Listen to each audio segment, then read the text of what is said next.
Welcome to Some Things Considered, the podcast where we are obsessed with story. We celebrate creativity and we talk to cool people to find out what makes them tick. I'm your host, Sean Murphy. I'm an author. I direct the Center for Story at Shenandoah University, and I run the nonprofit 1455 Lit Arts. For more about me and what I do, check out seanmurphy.net.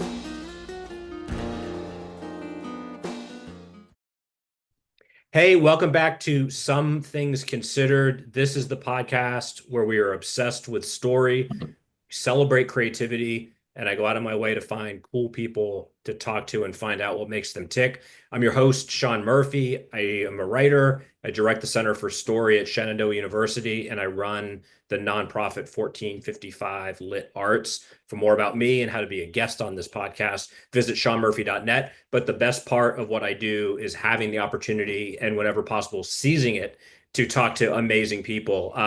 Today's not only no exception, really almost kind of giddy with anticipation. I met today's guest last month at a reading and discussion, and it left me wanting more, which is the best thing that could ever happen. So let me introduce him and thank him for being here.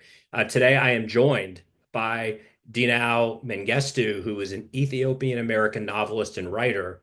In addition to his award-winning novels, including his most recent, which I just finished, Someone Like Us.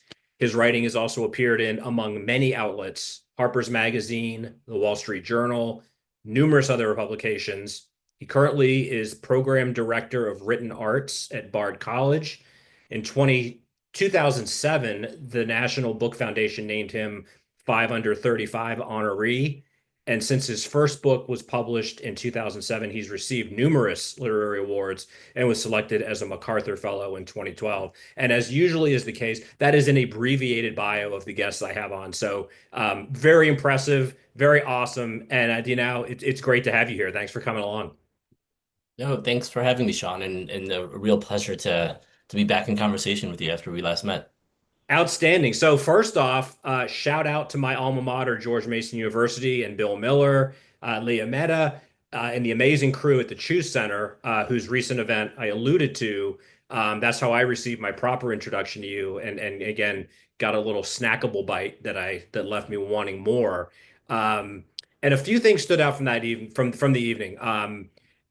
It prompted me to invite you on the podcast. I mean, the fact that you're an award-winning writer is its own enticing feature, but two topics that you understandably didn't have a ton of time to dive deeply into that I think are really relevant right now, and certainly on my radar because they're conversation pieces that come up a lot, are this notion of understanding males and male anger, and then this broader question about the political viability of novels in particular and creativity in general.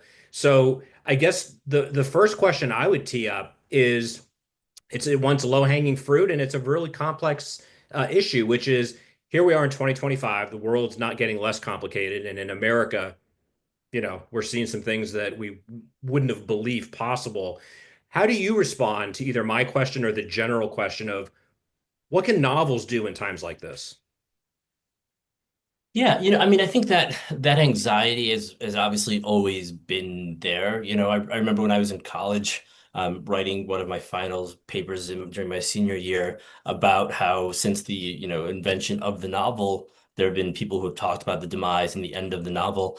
So I think that sort of anxiety is both built into the sort of, the art, it's built into art in general. Yeah. But also, I think it's healthy. I think it's healthy to be critical and skeptical and to kind of constantly interrogate what is the value and function of this art? What is it in service of? And do we need it? So I think that part is healthy. But at the same time, I also think um, we live in a moment that's been, where it's less about do we need novels? So much as I sometimes feel like what we're seeing now to a certain degree is partially a consequence of having um, not spent much time thinking or caring about language and literature and watching the demise of that. And not to say that, I don't, it's not an argument for like literature is empathy. I'm slightly skeptical about that. Oh, This is how you know you're talking to a cool person when they are understandably interrupted. So we will let Dinaw handle his business.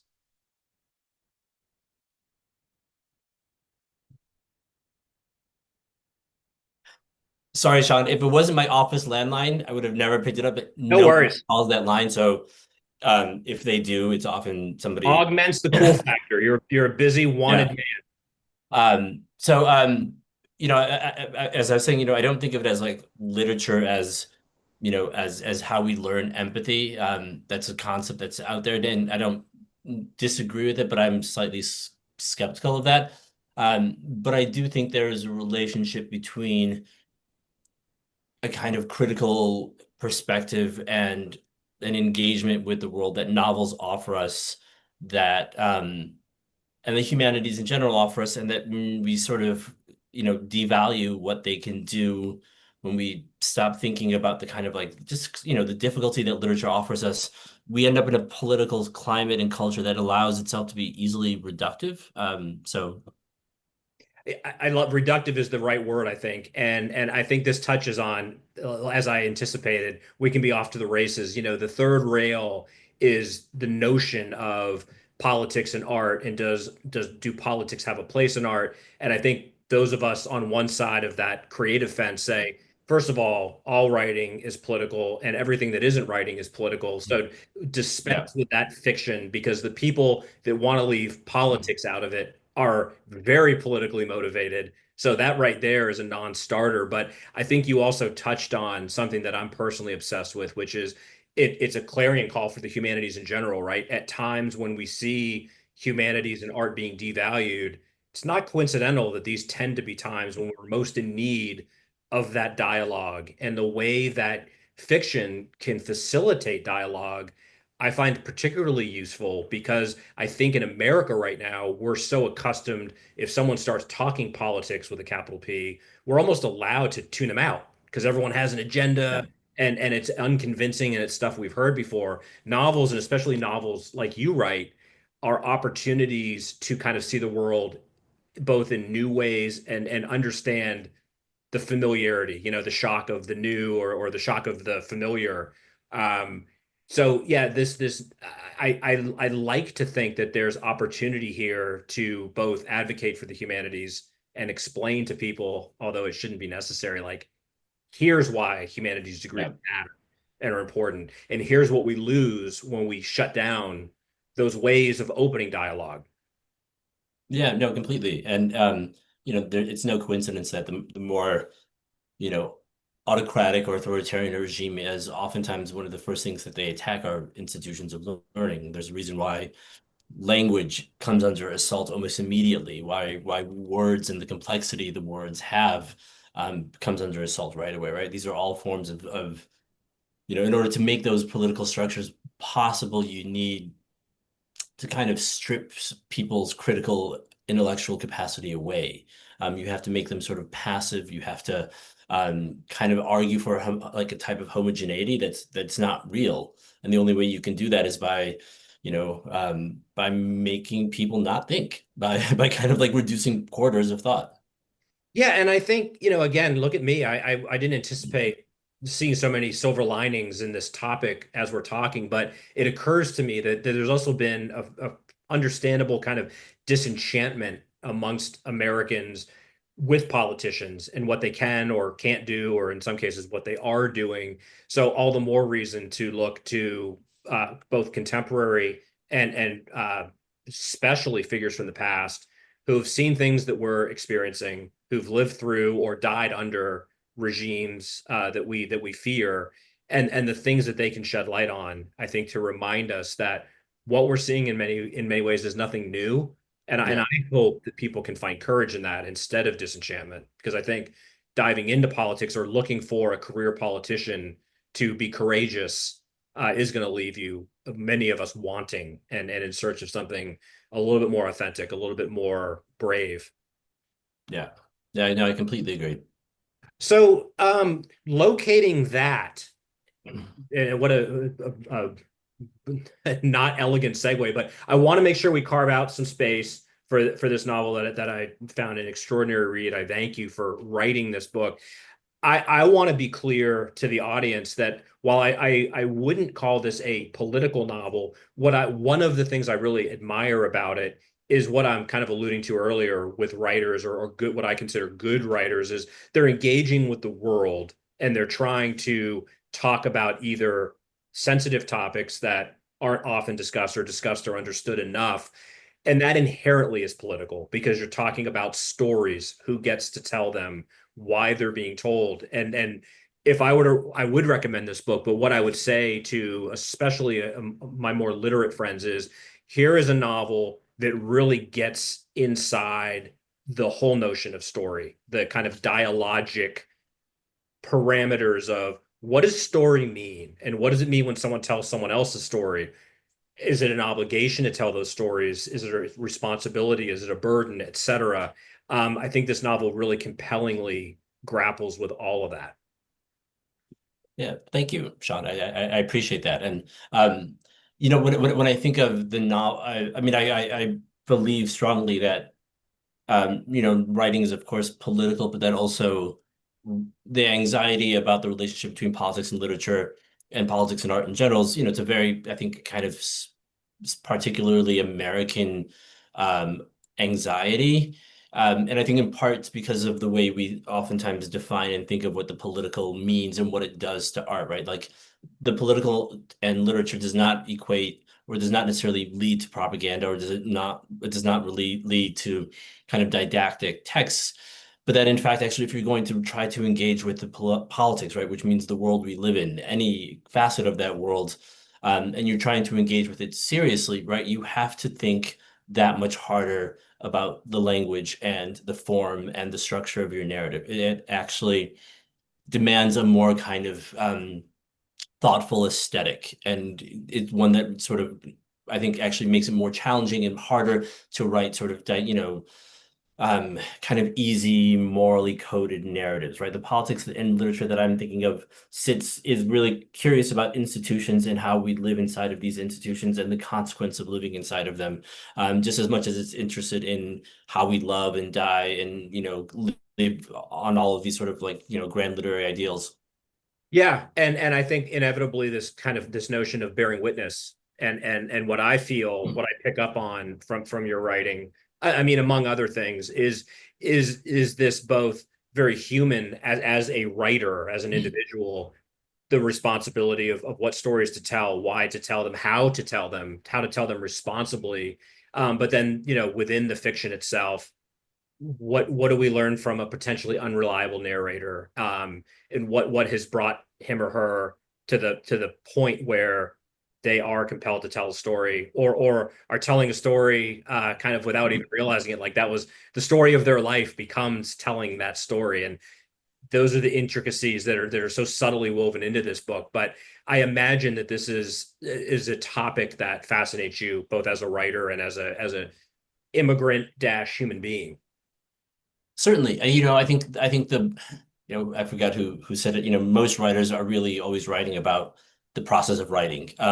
By which I mean like how it not in a kind of self-indulgent, sort of self-obsessed sort of way, right? But to think about how we construct our identities out of the stories that we inherit, that we make, but also how we express who we are through those very same narratives and the way we also process and consume other narratives, right? Like we live inside of stories. So I think to fundamentally be concerned with that is just, something that writers are naturally drawn to. But I'm also really, more and more interested in the relationship that we have to the stories we tell and trying to think about what our position as potential authors or sort of interpreters of some texts might sort of be and how to make us implicated inside of this story, right? Like I think it's a question not just of being able to read a story or write a story, but then to actually think about how am I implicated in the telling and how am I implicated in the interpretation? So that way we don't get to read a story, and especially with narratives that are political, we can't read them and then put them down and say, now I know, or now I understand, because I feel like that's, the cheapest form of a kind of political engagement. It's information, not a kind of, not a story that actually asks you to think about your responsibility or lack of responsibility in relationship to these topics.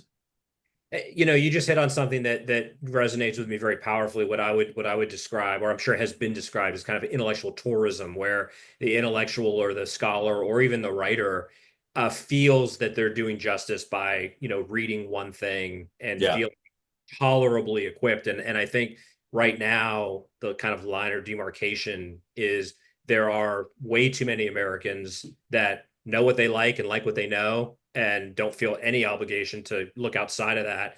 And then those of us that understand the complexity of life in America, but then we start bringing in other things like immigration, like dispossession, the disenfranchised, all the things that we don't have intimate acquaintance with, and would do better to understand. And then the question becomes, well, how do we know? Good journalism, good fiction, Yeah. et cetera, does that. I have to say, I'm the type of person that would have enjoyed and learned a lot from this book in your writing.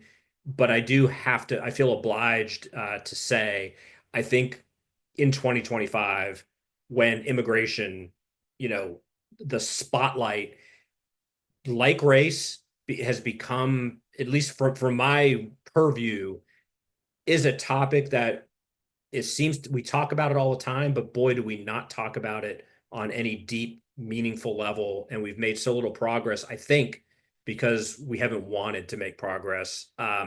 What a book like someone like us does is a reminder. I think it kind of forces you to look at the fact that nobody can be reduced to a caricature, and no immigrant experience is universal. No human experience is universal. Um, I'm going to great pains to not say in the Trump administration, your book really talks about immigration. I mean, it does do that, but your book would have done that a year, 3 years ago. But knowing that right now, as is reliably the case in American history, but certainly throughout world history, when certain times of financial and authoritarian, calamity is encroaching, what do? We blame the stranger. So I'm just curious, when someone asks you, like I just did, about that, what your take on how we're grappling with immigration as Americans, how this administration, just the immigration issue, I guess. I always think of it as, for long and still to this day, and it's something that's very hard to push back against. We think of immigration as obviously, an us versus them, that people are coming sort of here and that we are reacting only to them. And a part of that, or that what we do is it's happening to those people over there if you're not that engaged with it. And the question for me is always like, well, what are we saying about who we are, right? And back to that sort of question about how it implicates us, because our immigration policies are always first and foremost a reflection of this country. It is our acting out on others. And so if we are choosing to be hostile to immigrants, it's not because of the immigrants. It is always because of a hostility that exists inside of our culture. And obviously, instead of interrogating that reaction and those behaviors, we of course imagine that it's and justify that behavior by looking outwards and saying, well, it's because those people are doing X, Y, or Z. When you look at the change in our immigration policies and responses between the 80s and now, I mean, what you see is a story of internal political debate and change that has nothing to do, obviously, with the change in migration. And even with the change or the number of immigrants, there's a kind of horridly inaccurate narrative about even just the scale of immigration that the country is facing, and imagining that it is at some unprecedented levels. And our media continue to repeat this. If you look at immigration at some of the peak moments in the late 80s and early 90s, and you adjust for inflation, we're at the same level actually in other moments. It is not some radical, new thing. Like, the population has increased, the population of countries and world. So you adjust for that population increase over those. This has happened before. The difference is our funding levels to support communities receiving immigration has remained exactly pretty much the same as it was in the 1980s. We stopped caring. And Yeah. we created this crisis. And we imagine it's because of the border or because of Biden. No, it's entirely because of our own interior politics. But we're not a reflective nation. And it's, yeah. But and I feel I thank you for that. And I feel like again, just locating myself as, a kid that grew up in the 70s and came of age in the 80s, like I distinctly remember, even if it was boilerplate and our ideals, weren't met with reality too often, there was the melting pot cliche, a stereotype, whatever we want to call it, or aspiration, the reality that America wasn't a white or necessarily this ethnicity. The whole notion of being an American was out of many one, right? I mean, again, I have to almost, because it's there's so much, so laid stereotype, but in There's my upbringing that was always fun in a positive way. We are better and bigger because we're kind of taking influences from around the world and creating this unique identity that doesn't exist anywhere else. And what gives me a lot of pause is not only that we've kind of stopped talking that way, but we flipped it around, right? And it's just too easy Yeah, to blame the other or just completely minimize the complexity of what really makes America America. completely. And the enormous amount of intellectual and capital resources that this country has received as a result of it. It was never, immigration has never been about the generosity of the country. And when it's hostile towards immigrants, it's never um, about the immigrants either. Um, so Is yeah, it too easy to suggest, as I would do? There is almost, I don't think there's any conscious, like, the people that are hardcore MAGA, for instance, that this I'll take every opportunity to confess my own culpability. Circa 2015, I did think this is going to fall on deaf ears. Like this naked appeal to racism and nativism. yeah, There are elements and there's pockets, but I would have said, and I did say very naively, that that doesn't have currency in the 21st century. And not only was I wrong, and many of us were wrong, we didn't realize how this has never gone away. And in fact, there's a huge appetite. But where I would connect the dots and say, therefore, America's more racist than I thought, I don't think that's doing it justice. I think there's a kind of inverse relationship to as the 1% has gotten smaller and the rest of the population continues to suffer, that is a ripe circumstance for this nativism. So in other words, it's not just that, well, yeah, America's always been racist and you well-meaning liberals didn't know that. There's some of that, but I think some of this anger is finding an outlet because it's so easy to make life miserable for so many people and then find an easy scapegoat. yeah, completely. And as you noted, like our racial biases and prejudices, they can be fed and nurtured and formed. They are not it is not a static state. And it's very easy to also see why, politicians choose to exploit that potential as a way of redirecting some of that anger at seeing a country that is so economically divided. So every economic policy we have seems to entrench those divisions even further. And rather than obviously trying to consider why and how to get out of that situation, we do the same thing that countries have done over and over. Right. Yeah, yeah.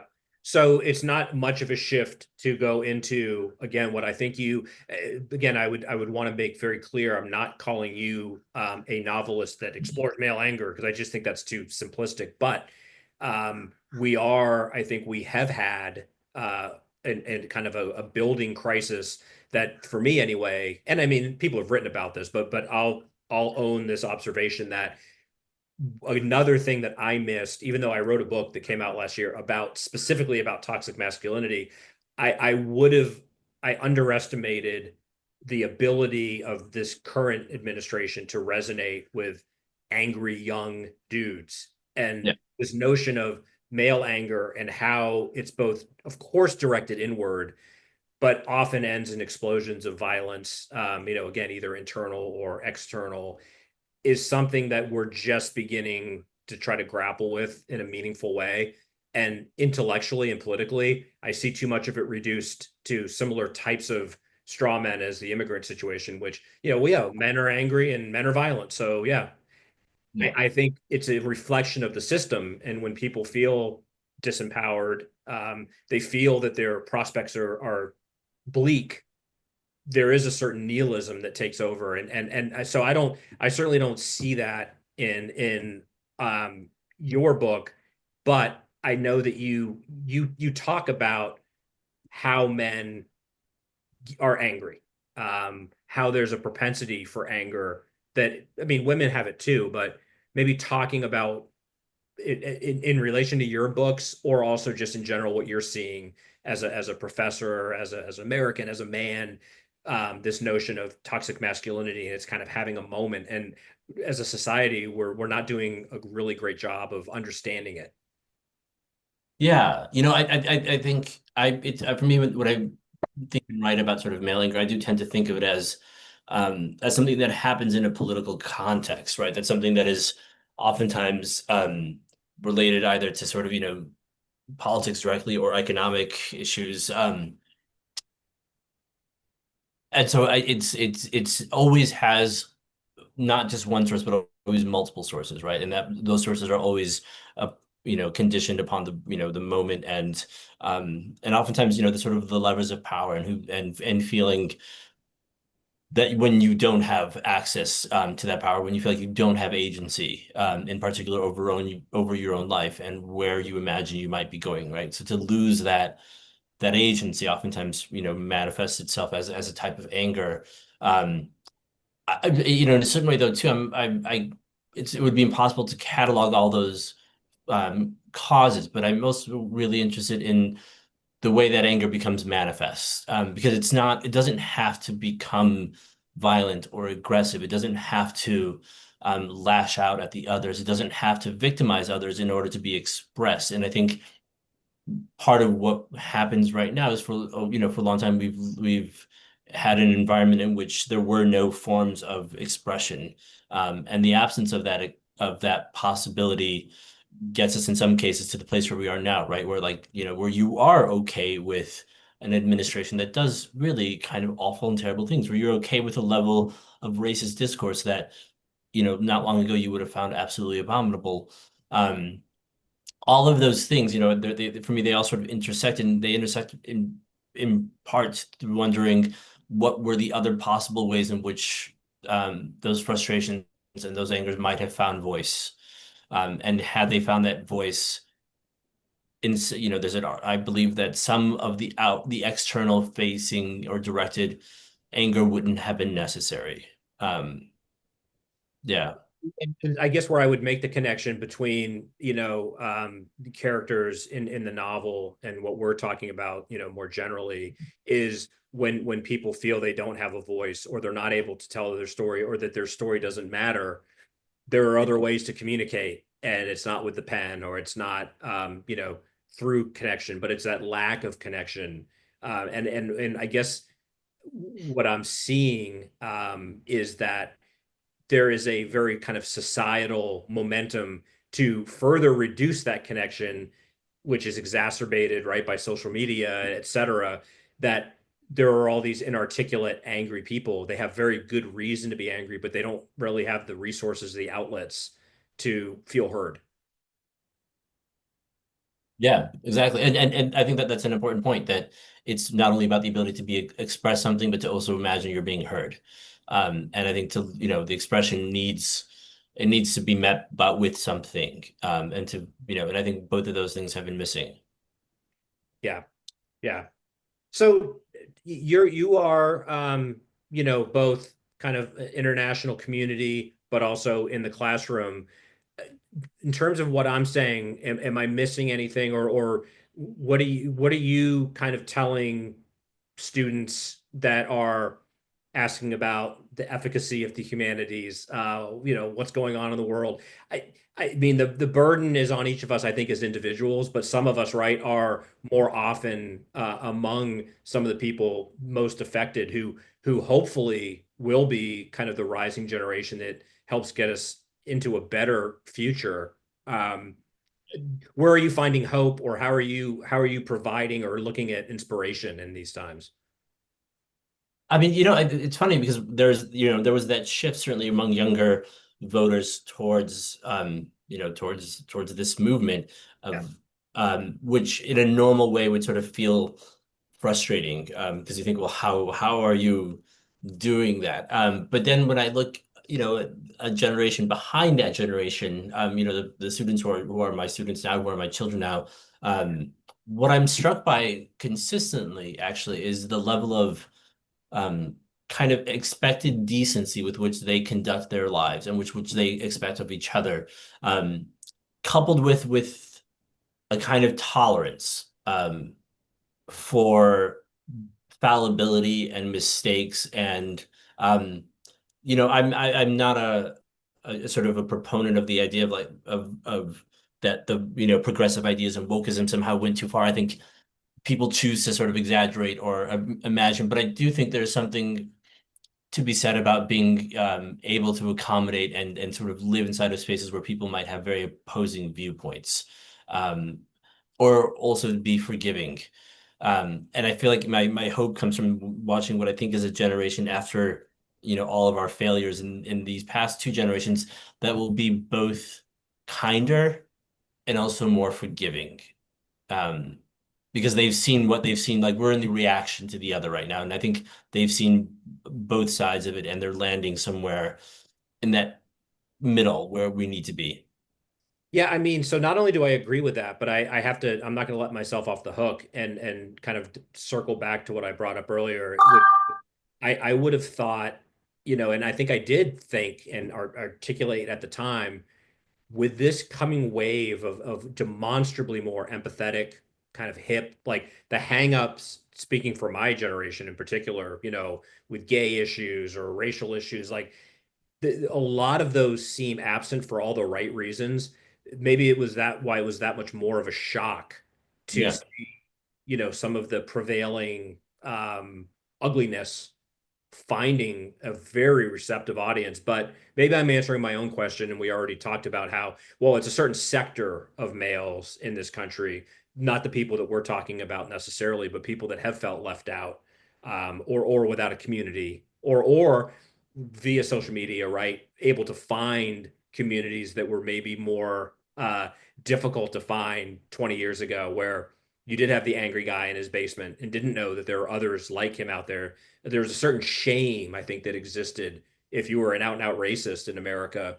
You were going to pay some consequences for that. And I think there's been a kind of emboldening. So, yeah, we're seeing both of that, I guess. Like I totally agree with what you just described, and I take a lot of solace in that, and I see that in the students I work with and my niece and nephew. Like I see that, but it doesn't quite square with we seem both uglier and more petty yeah, society than we've ever been, and it's just something that having a hard time grappling with. yeah. No, I mean, I agree. I think there's, you see historically, these sort of like push and pull moments, and oftentimes when there are sort of moments of kind of, social progress actually happening, that there is a retreat from that can be quite violent. So I think there's certainly some of that at play. And then from that retreat, you end up in the place where you would always hope to maybe get to, or some version that's better than where you started. The question, I'm sort of you worry about is like how deep is this re-entrenchment, right? Like in, all the people who now feel like actually why not be misogynistic or racist? It's like a portal to a kind of behavior has been permitted and made tolerable. How long do we accommodate it, and how long and how deep does it go? Yeah, and what you just made me think of, is we could say, MAGA this and MAGA that, or a certain type of dude that we all recognize. But I'm haunted by a quote from a recent, New York Times, where a Wall Street analyst was like, now we can say faggot and pussy again. I feel liberated. It's like there's an individual that was given, every opportunity to succeed, was educated, has risen up the proverbial ladder. So the rot does go deeper, and we can't just say, well, there's pockets of our country that are uneducated and racist. I mean, there is that, and we do have to work harder to eradicate that. But the fact of the matter is that this rot does exist, and I think it gets back to if one isn't exposed to other voices, other perspectives, which is what the humanities, among other things, can do. That's what we're seeing as a society. I think we're reaping what we sowed by this emphasis on STEM and the ends justifying the means. And if you can make this, everything will take care of itself. Well, what we lose is community, empathy, kind of the things we were talking about earlier. Yeah, completely. Um, I wouldn't be doing my job, especially since you are, classroom facing. I wrote a piece a couple of years ago about AI, and I'll once again kind of acknowledge my own naivete. I was like, this is kind of played out. Let me write this piece before people are sick of talking about this. And now, everybody I talk to wants to discuss the implications on everything from education to, the workforce. We just The news that broke yesterday was the, I guess, Chicago newspaper that had the best book list, and it was a bunch of phony titles because the journalist was obviously using AI. Uh-oh. Speaking of AI and technology, I might have lost you for a sec. No, I'm still here. I'm just trying to maximize my bandwidth because Okay. there seems to be some strange interference happening in my area. Well done. Well, so AI, any just general. Again, I would be remiss to not at least inquire, where your head is at, in terms of its implications in the classroom, on art, etc. Um, I'm still thinking, I mean, like many people, because when it's you and you know that it's already doing things that you still don't fully understand it, and will only do that better. I've seen it do things that I didn't think it could do. Um, but I don't worry about literature or art being lost to it. I think bad writing will be easily done and replicated by it. So that's, you know, um, not necessarily a terrible loss, I think. But I think there's certain things that AI that it can't just do because it doesn't experience the world. It can take other experiences and gather them and amass them and turn it into something that looks like a version of it. But that sense of having lived and gone through something and connecting it to something unexpected, right? And watching the sort of interrelated web of meaning that we make through our lives. Um, it can do versions of that, but the actual kind of like living thing that makes art, I don't worry about yet. I, so I'm happy to hear that. I absolutely share that perspective. In fact, another kind of silver lining, it might be a survival, technique, but I truly believe that it's times like this, socio-cultural, but with AI in particular, I think what it's exposing is people are craving authenticity and originality, and perhaps the potential upside of all of this is it's going to remind people what they maybe took for granted, which is we want to see movies and listen to music and read books that are expressions, even if they're familiar themes, by individuals presenting something from their own unique vantage point. That is the essence of art.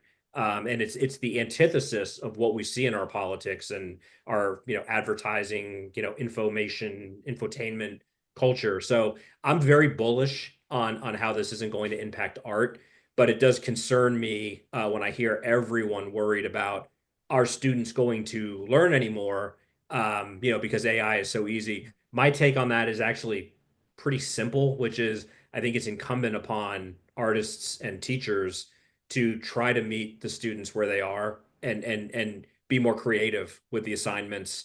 Don't assign, old school writing papers that someone could put into AI. Make them talk about it in class or do some group projects, etc.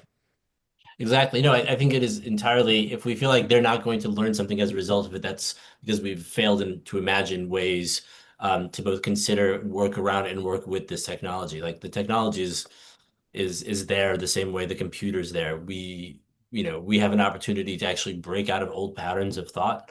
And this is an opportunity to do that. Yeah, good, right. So we solved that problem. Cool. I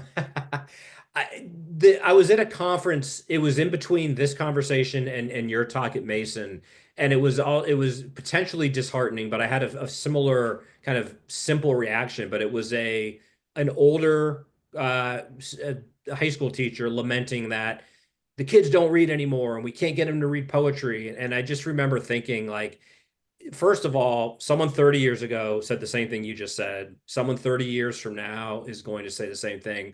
So, in addition to what we just both kind of talked about, which is you have to find newer ways, more creative ways, have you found it more difficult, more challenging, or has it been pretty consistent in terms of how you are able to expose younger folks or even peers to art, to writing, in a time where there's info overload and kind of this seeming burnout on content? Yeah. I mean, here, I teach at Bard, and we have a writing program that is very outward looking, where we think about the relationship between writing and politics very explicitly in our classes, where we think about how we can write about the world rather than just thinking of it as something we do as a workshop experience solely. And since we've done that, the number of students in this college who are interested and want to take has only continued to grow. So we have more students who are now interested in the humanities than in the sciences. And I think in part because we've given them a space to argue for and think about the relevance of these things to not just their lives, but to society, to the culture, to the politics that we live in. Um, and we teach them how to read in conversation with that. So I think the desire, the awareness, I think those things are sort of there. They're fundamentally a part of who we are. When I look and see what my children are doing in school, I feel like there is certainly a retreat in the classroom from teachers about how much demand that they place on them to read, that it is something that is perhaps being, devalued. And when they come to college, if they come to college, then you have to kind of reinstill. You have to sometimes make that anew, because it didn't happen. It didn't exist beforehand. Yeah. Yeah. Again, I like that we're both kind of locating the responsibility on the educators. I think it's too easy to immediately assume that, everything's getting worse and that nothing can be done about it. Personally, I find that, I find it both a cop out, and I think that's just kind of trolling for disenchantment, where they're as you've beautifully articulated throughout this conversation, we can and should look to the younger generations and see kind of an empathy and curiosity and different ways of approaching some of these issues that we could learn from. So I find a lot of kind of solace and inspiration there for sure. Um, Dinaw, before I let you go, again, I would be remiss. I've got an acclaimed, brilliant writer. I'd like to think that there's people that aren't interested in literature tuning into this podcast, but I know my target audience are writers and aspiring writers, less experienced authors. For someone that is feeling, despite this conversation and what we're seeing in the world, looking for inspiration or how to write or what one does to uh, become a writer, any words of wisdom or encouragement that you find yourself offering? Um, oof, you know, there was Easy question. Yeah, I know. There's, a great one that I heard recently was, if you're starting to write and you don't like what you are producing and you read it and you think, oh my God, this is terrible. Take solace in knowing that it's because you have good taste. If you feel that way, it's because you've probably read lots of really good things, and you want to make work that is as good as that. So you are both, not only do you have good taste, but you also have ambition. And that's a great thing to remember. And I think a lot about, like, when it comes to writing, that it's an encounter with something, right? And that um, don't worry about the plot, but worry and think about, what happens when two things or two people that are separated come into contact with each other, and watch the consequences of that encounter and what it says about them and what it says about the culture that they're in, what it says about why they came into contact and the reasons behind it. And that's so the relationship between the book and the reader, right? It's an encounter. It's a moment of contact between two minds that are actually coming and converging in that space of reading. Well said. I've commented a lot in the past how, as a writer, as far back as I can remember, I've been obsessed with reading interviews with writers and books about writing. And it's inevitable that when I read some of the titans in world literature, it's in what's encouraging and devastating when they'll say things like it doesn't get any easier or I'm always full of doubt. And I tell younger writers, look to that to both be, encouraged. Everyone has to go through that. It means you're taking it seriously. It means it's important, but also that, if Philip Roth can talk about not knowing how to do it with as productive as he was, to take one example, there's something we can all learn and hopefully be inspired by, which is this is serious work, and why should it be easy, or why, if it was easy, anybody could do it and anyone would do it. Yeah, exactly. Well, so one of the things I think in summation is, when we read novels, we're hoping to be enlightened and entertained, but to, like I said earlier, experience things that we may already know or know about, but never see the world the same way, having read them. And among many reasons, um, someone like us indelibly changed, how I'm going to look at kind of contemporary conversations around things like story and telling story, things like immigration and those without voices. So I thank you for that. I thank you for being here today. And I certainly hope that you are able to enjoy the summer, be busy, have fun. And I'm also hoping you're at work on a new project that we'll enjoy soon. Yeah. Thank you so much, John. It's been a pleasure having this conversation with you. Well, to be continued, be well, stay strong. And everyone, thanks for tuning in to Some Things Considered. Remember, this is the podcast where we are obsessed with story. We celebrate creativity. We look forward to seeing you again soon. Be well and take care. Bye-bye.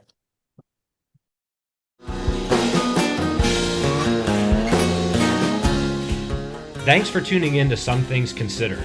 Find out more, including how to be a guest, at seanmurphy.net. Reminder, we are obsessed with story and celebrating creativity. Also, we're here to advocate for the arts by any means necessary.